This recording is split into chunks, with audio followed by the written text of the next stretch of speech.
Hello.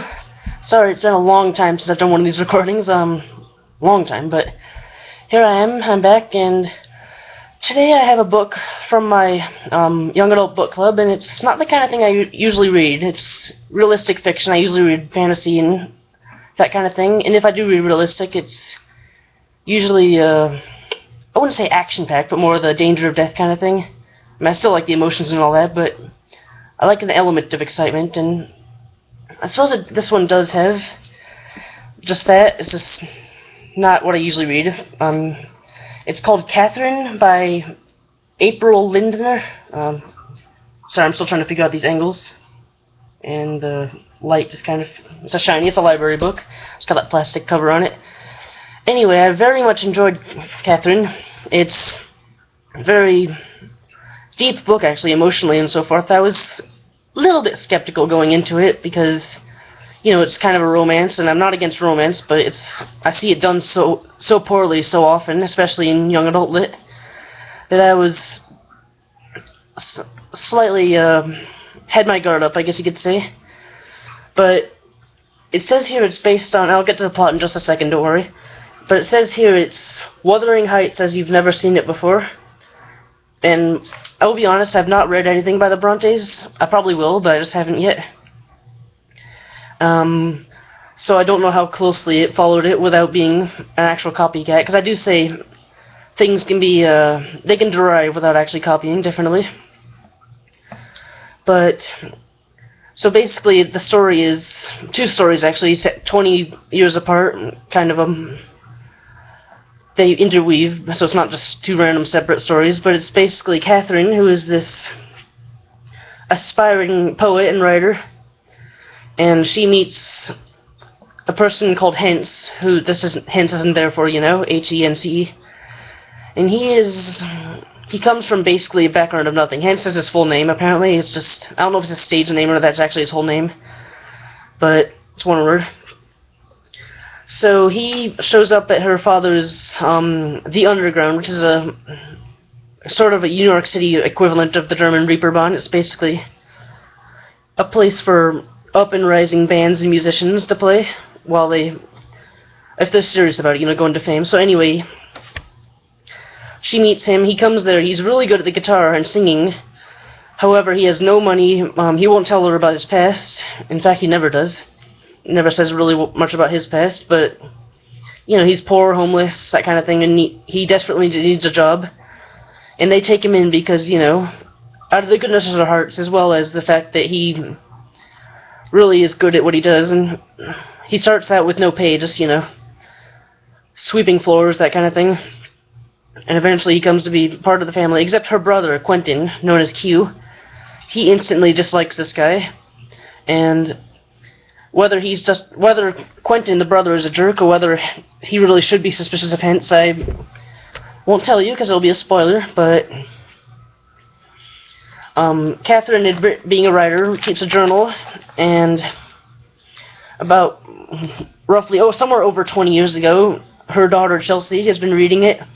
She has been under her father's single parentage for almost her whole life, because when she was 3, her mother left, and most people think she's dead. The police couldn't find anything. Nobody could find anything. And she's convinced that her mother is not dead. She had a very good reason for leaving. She didn't just abandon them. And again, I won't spoil that. That's the major premise, but it's sort of a mystery over 2 different time periods. And there's a book last year, Radiant Days, by Elizabeth Hand, I believe her name was. Similar, but that one involves some time travel and stuff. This is more, you know, no sci-fi stuff, just reading journals from the past. Anyway, I thoroughly enjoyed this book. There are actually at least two major romances. One I thought was her daughter in the future, Chelsea's romance, was a little bit contrived, more just it happened too quickly. I kind of figured it happened eventually, but it was situational, you might say. And the original romance between Catherine and Hence was actually really well done, which is very rare, I must say, in these days, and again, in this kind of subject. The overall premise, I thought, It seems it's been done before. I can't say where I've seen it, though, honestly, so I can't really give you a solid argument on that. I guess I haven't read enough of this kind of book. It just feels familiar. Again, Radiant Days, but that's different. But yeah, the writing was not superb, but it was very good. It was above average, you could say. Well, average is not good. It was above solid, I could say. That would be accurate. And sorry, I keep looking down at the book. Webcam. I'm an amateur, you can probably tell. Probably shouldn't say that, but how many videos do I have? Anyway, this book is very good, and if I'm going to use the 1 to 5 stars, 1 being the lowest, naturally 5 being the highest, I would give it, I'd say 4 stars, just because of that slightly contrived romance. But again, it wasn't sappy or any of that stuff you see with the quote-unquote vampire novels you see now. Of course, I'm not referring to Salem's Lot or Dracula, you know what I mean. I hope. But yeah, that'd be a B in terms of school rating, 1 star an F, 5 an A. I kind of use them interchangeably, but... Oh, and trigger warnings.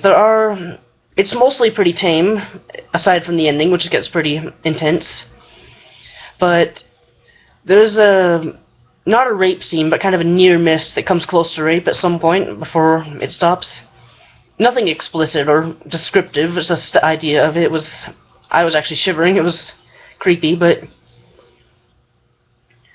yeah, I'd say this is, in terms of movie ratings, I'd give it a PG-13 rating. For the language was there, but it was very brief, and nothing you'd have to bleep out, I think. Just anything, things you'd find in the Bible, things you could say on TV, mostly. But yeah, the language wasn't that bad, and yeah, there was brief sensuality, like, there was some emotional non-rape scenes as well, I guess. Again, nothing pornographic or explicit. There was a little bit of hinted violence halfway through. I don't want to spoil too much, but there was a little bit of real violence toward the end, not quite at the end. And again, it wasn't like a torture scene, or it wasn't 300 or Sweeney Todd or anything like that. It was intense but brief, the violence, and it wasn't... Yeah, it was intense but brief, and it wasn't really descriptive, again, like the same thing with the sex. And anyhow, yeah, I thoroughly enjoyed this book, and I would recommend it to, anyone who's not averse to that kind of reading, or reading in general, but then sad people, those, if you ask me. But yes, I would give this a 4-star, a B rating, and I would recommend it, yes. Catherine by April Lindner.